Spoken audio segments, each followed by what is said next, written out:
الہ کا لفظی معنی ہے قسم کھانا. ابھی ہم نے بات کی لیان کا معنی لعنت کرنا. سورہ نور کے اندر اس کا ذکر ہے. عمر اجلانی نے پہلا لیان کیا ہے اور 5 قسموں کا ذکر ہے اور 5ویں قسم لعنت کے ساتھ اٹھانا ہے اور 4 گواہوں کا ذکر ہے. بس الہ کا لفظی معنی ہے قسم کھانا کہ شوہر اپنی بیوی کے پاس نہیں جائے گا، اس بات کی قسم اٹھانا، یہ الہ ہوتا ہے.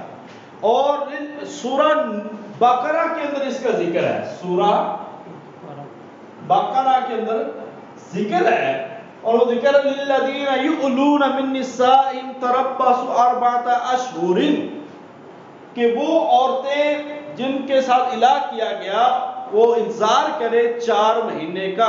تربص 4 اشہر 4 ماہ. ٹوٹل عرصہ کتنا ہے؟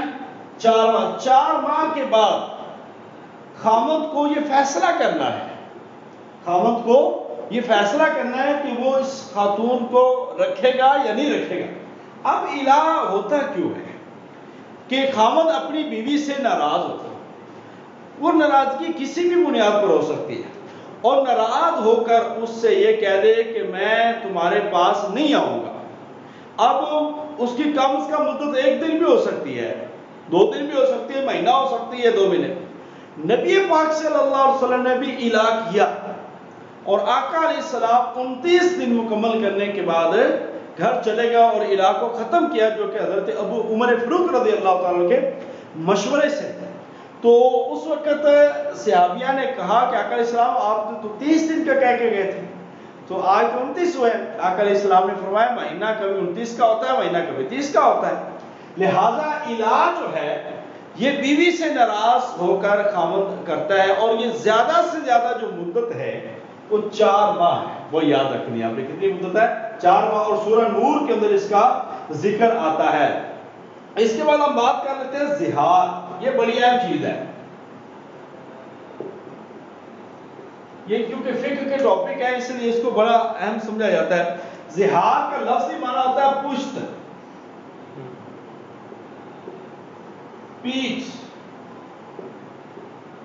یہ زہار کا لفظی معنی ہے کہ بیوی کو کسی دائمی حرام عورت، یعنی کہ جو ہمیشہ ہمیشہ کے لیے عورت حرام ہے رشتے میں، وہ ماں، بہن، پھوپھی وغیرہ سے تشبیہ دے دینا. اصل میں کہتا ہے زہار یہ ہوتا ہے کہ خاوند اپنی بیوی کو یا اس کے کسی عضو کو ماں کی طرح یا ماں کے عضو سے تشبیہ دے دے، اس کو کیا کہتے ہیں؟ زہار. اس کو کیا کہتے ہیں؟ زہار. اب یہ قبل الاسلام جو زہار جو ایسے کہتا تھا، اس وقت اصول یہ تھا کہ ان کا نکاح ٹوٹ جاتا تھا. یہ سوال آپ کو انٹرویو میں آ سکتے ہیں. ان کا نکاح ختم ہو جاتا تھا، لہذا وہ طلاق تصور کی جاتی تھی. مگر آقا علیہ السلام کے دور میں یہ واقعہ پیش آیا اور یہ واقعہ ہے حضرت خولہ. حضرت خولہ رضی اللہ تعالیٰ عنہ کا یہ واقعہ تھا اور حضرت خولہ رضی اللہ تعالیٰ عنہ کے خاوند نے ایسے کہہ دیا غلطی سے، بچے ہیں، بیوی بچے ہیں، سارے معاملات ہیں، غلطی سے کہہ دیا، پیار بھی بہت ہے. اب بڑے پریشان ہوئے کہ اس اصول اور دستور کے مطابق طلاق تو ہو گئی. وہ آقا علیہ السلام کے پاس ہے اور آقا علیہ السلام کو کہنے لگے آقا علیہ السلام کوئی اس مسئلے میں. آقا علیہ السلام نے فرمایا نہیں، میرے پاس اس کے بارے میں کوئی بات نہیں آئی. اللہ اکبر. ساری رات بیٹھی رہی، روتی رہی، بار بار پوچھتی رہی. آقا علیہ السلام نے وہی جواب دیا اور آخرکار فجر کے وقت اللہ تعالیٰ نے وحی نازل کی اور سورہ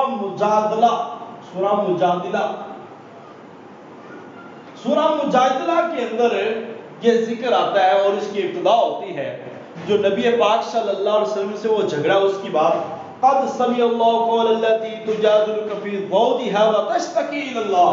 تحقیق اللہ نے سن لیا اس بات کو جو عورت اپنے خاوند سے جھگڑا کر رہی تھی. تو حضرت خولہ رضی اللہ تعالیٰ عنہ کا یہ جھگڑا تھا. اچھا، اب اس میں اللہ تعالیٰ نے وہ تردید کر دی، وہ احکام نازل کر دیے کہ ما جعل اللہ لرجل من قلبین فی جوفی وما جعل ازواجکم اللہ تظاہرون منہن امہاتکم، کہ اللہ تعالیٰ نے جن تمہاری بیویوں سے تم زہار کر بیٹھتے ہو، ان کو تمہاری مائیں نہیں بنایا، یہ اصول بدل دیا۔ ہاں اگر کوئی یہ کہتا ہے تو وہ گناہ کا کام کرتا اور اس کا کفارہ اس کو واجب ہوگا۔ جب تک کفارہ نہیں دیتا بیوی کے قریب جانا اس کے لیے جائز نہیں ہے۔ اس کا کفارہ کیا ہے؟ 2 ماہ کے لگاتار روزے، شہرین متتابعین توبۃ من اللہ، 2 ماہ لگاتار روزے، یہ کفارہ ہو سکتا ہے۔ دوسرے نمبر پر ہو سکتا ہے 60 مساکین کا کھانا، یہ ہو سکتا ہے، اور ایک غلام آزاد کرنا، یہ کفارہ ہے۔ یہ آپ نے یاد رکھنا ہے، 60 مسکینوں کو کھانا کھلانا، ایک غلام، یا 2 ماہ کے لگاتار روزے رکھنا۔ اس کے بعد احداث۔ یہ احداث کیا ہوتا ہے؟ احداث ہوتا ہے سوگ۔ کیا ہوتا ہے؟ سوگ، اور شوہر کے فوت ہونے کے بعد بیوی کا سوگ منانا اور اسے ایسی زینت اختیار کرنے سے روکنا، وہ امور جن کے بنا پر نکاح باقی رہنے، یعنی کہ وہ امور جو بیوی کے لیے جائز نہیں ہے، احداث، خاوند کے فوت ہو جانے کے بعد اور اس کی عدت میں رہنا اور عدت گزارنا، یہ ہوتا ہے سوگ۔ احداث کا لفظی معنی کیا ہوتا ہے؟ سوگ۔ اور اس میں عورت جو ہے نا زیب و زینت نہیں کرے گی، زیب و زینت نہیں کرے گی۔ اب زیب و زینت سے یہ مراد نہیں ہے کہ نہانا دھونا نہیں ہے، کپڑے نہیں پہننے، مراد یہ ہے کہ جیسے عام روٹین میں بڑے بڑے فنکشنز میں، بڑے بڑے تہواروں پہ وہ اپنے آپ کو بناؤ سنگھار کرتے ہیں عورتیں، تو ایسے وہ خاوند کے فوت ہو جانے کے بعد وہ زیب و زینت نہیں کرے گی۔ ابھی ہم جب بات کریں گے عدت میں مختلف جو عدتیں ہیں اس پہ بھی انشاءاللہ تعالیٰ بات کریں گے۔ اس کے بعد آتا ہے موجبات خیار۔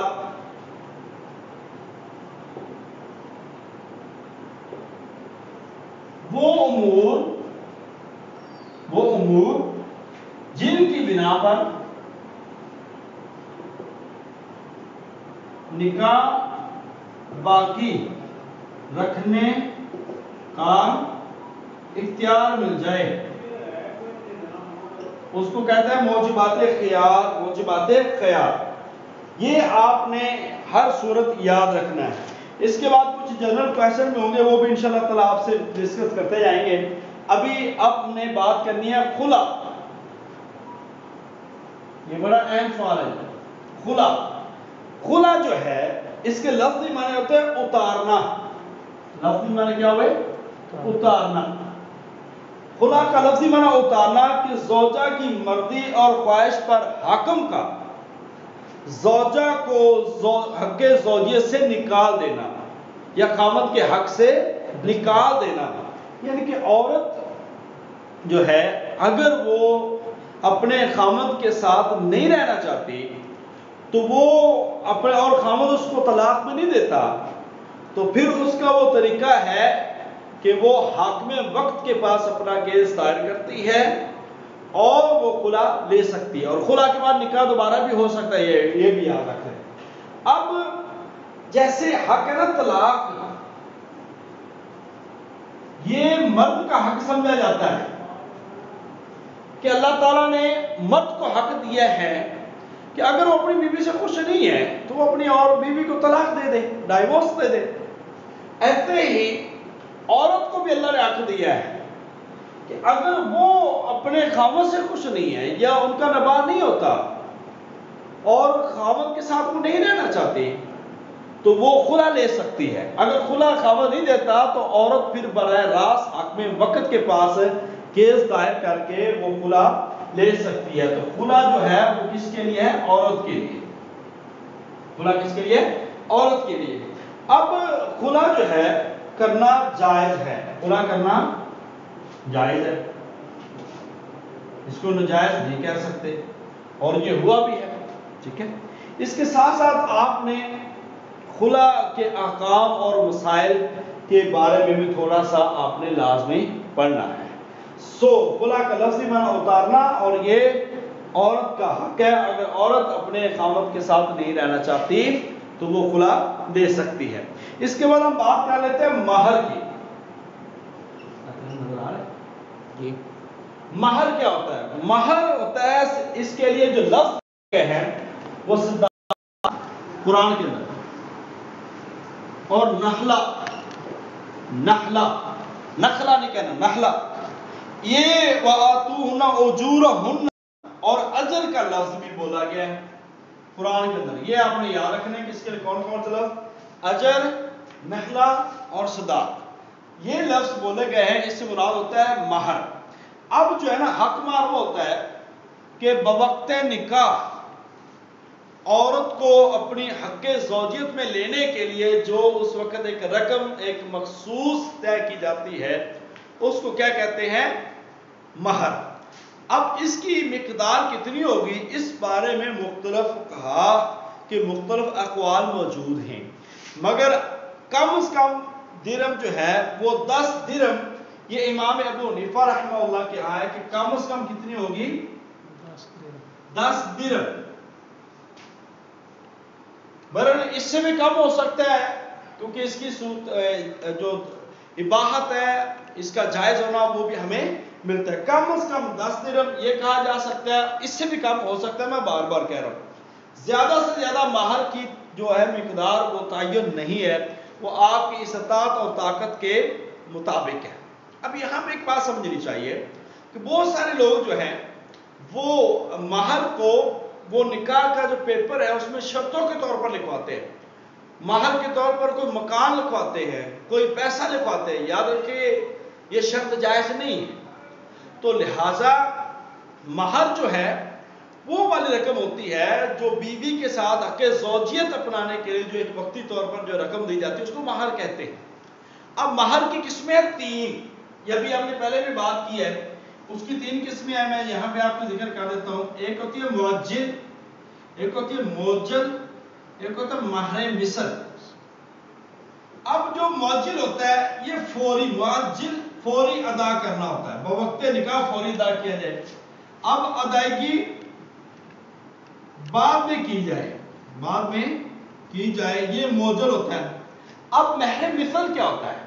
مہر مثل سے مراد وہ مہر ہے کہ اگر بوقت نکاح عورت کا مہر مقرر نہیں کیا گیا تو اس کے بعد عورت کو مہر دینا ہو، اقمار دینا ہو تو کیسے دیں گے؟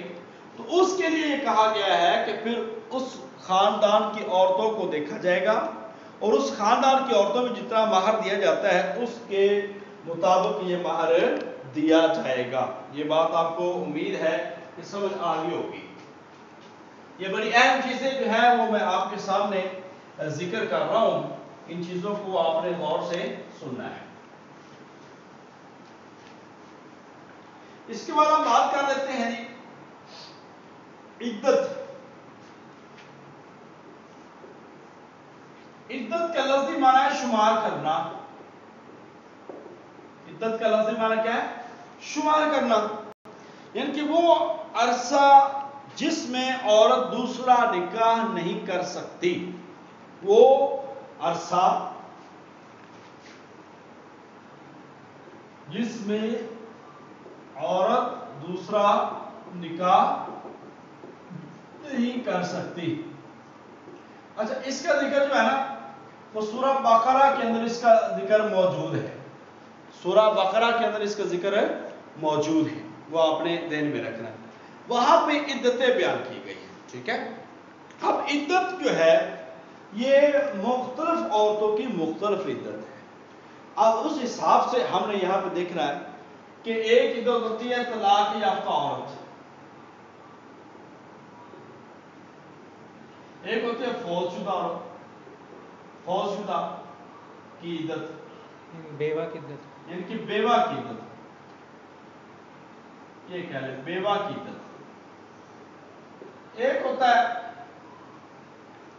جو ہے حاملہ عورت، اس کی عدت. ایک ہوتا ہے غلام یعنی کہ لونڈی کی عدت. ایک ہوتا ہے عائشہ کی عدت. یاد رکھیے طلاق یافتہ عورت کی نا عدت ہے 3 ماہ. 3 ماہ. یعنی کہ 3 حیض جو ہوتی ہے وہ اس کی عدت ہے۔ اگر عورت حاملہ نہیں ہے تو اس کی عدت کتنی ہے؟ 3 ماہ۔ 3 ماہ وہ گزارے گی اور اس کے بعد وہ پاک ہونے کے بعد کسی سے نکاح کر سکتی ہے۔ عدت میں منگنی بھی نہیں کر سکتی، عدت میں پیغام نکاح بھی بھیجنا جائز اور مناسب نہیں ہے۔ تو 3 حیض 3 کے بعد وہ کسی سے نکاح کر سکتی ہے۔ تو طلاق یافتہ جو عورت حاملہ نہیں ہے اس کی عدت 3 ماہ ہے۔ بیوہ کی عدت ہے 4 ماہ 10 دن۔ 4 ماہ 10 دن یہ بیوہ کی عدت ہے، اور یہ جس دن سے فوت کی ہوگی اسی دن سے شمار کی جائے گی۔ حاملہ کی عدت ہوتی ہے، اس کا لفظ ہے وضع حمل۔ اگر عورت حاملہ ہے اور اس کا خاوند فوت ہو گیا یا اس کو ڈائیورس ہو گئی تو اس کی عدت کتنی ہوگی؟ تو وضع حمل، جب تک بچہ نہیں جنے گی وہ عدت میں رہے گی۔ اور فرض کیجئے اگر خاوند فوت ہوا یا طلاق ہو گئی ہے تو طلاق ہونے کے 5 دن بعد ہی بچہ جن لیا ہے طلاق، اب طلاق کا شمار جو ہے یہ بھی یاد رکھیے گا 3ری طلاق کے بعد ہوگا۔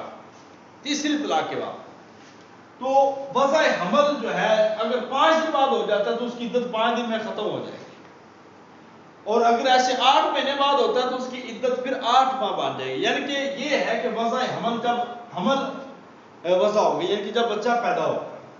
اس کے بعد لونڈی، لونڈی کی عدت ہوتی ہے آزاد کی آدھی عدت، آزاد کی آدھی۔ فرض کیجئے ان کے 90 دن ہے اور اس کی لونڈی کی ہوگی 45 دن، 45 دن۔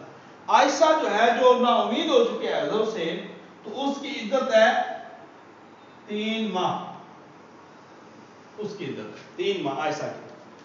اب ایسی عورت جس کے بارے میں ہو کہ اس کا خاوند گم ہو گیا ہے، مل نہیں رہا، کئی سال ہو گئے، اس پہ مختلف فقہا کا اختلاف موجود ہے، مگر جو راجح بات ہے وہ یہ کہی جاتی ہے جس پہ فقہا کا اجماع ہے کہ جو گم شدہ ہے عورت ہے، گم شدہ خاوند،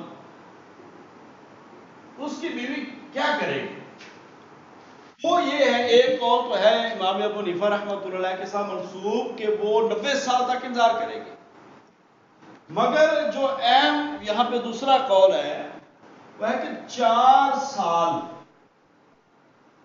4 سال عورت کیا کرے گی؟ انتظار کرے گی اپنے خاوند کا۔ اگر 4 سال تک اس کا خاوند واپس نہیں آتا تو اس کے بعد وہ اس کو شمار کرے گی فوت شدہ میں۔ فوت شدہ میں کیا کرے گی؟ شمار۔ اب فوت شدہ کی پھر آگے گزارے گی عدت، اور 4 ماہ 10 دن عدت گزارے گی، اور اس کے بعد وہ کسی سے نکاح کرے 10 منٹ ہے، یعنی کہ نکاح کر سکتی ہے۔ تو یہ ہے فوت شدہ گم شدہ خاوند کی جو عورت ہے اس کی عدت ہوگی۔ یہ میرے خیال سے آپ کو سمجھ آ گیا ہوگا، بڑی تفصیل سے ہم نے بات کی۔ اس کے بعد ہوتا ہے نسب، جو ہوتا ہے نسب اولاد۔ عدت کا جو لفظی معنی ہوتا ہے، نہیں جو وہ لفظی معنی ہوتا ہے وہ نسب کی حفاظت ہے، تاکہ جو نسب ہے وہ محفوظ رہے۔ نسب اگر محفوظ نہیں ہے تو پھر بہت ساری قباحتیں وہ جنم لیتی ہیں۔ اب ہم ذرا بات کرتے ہیں طلاق کی۔ اگلی کار میں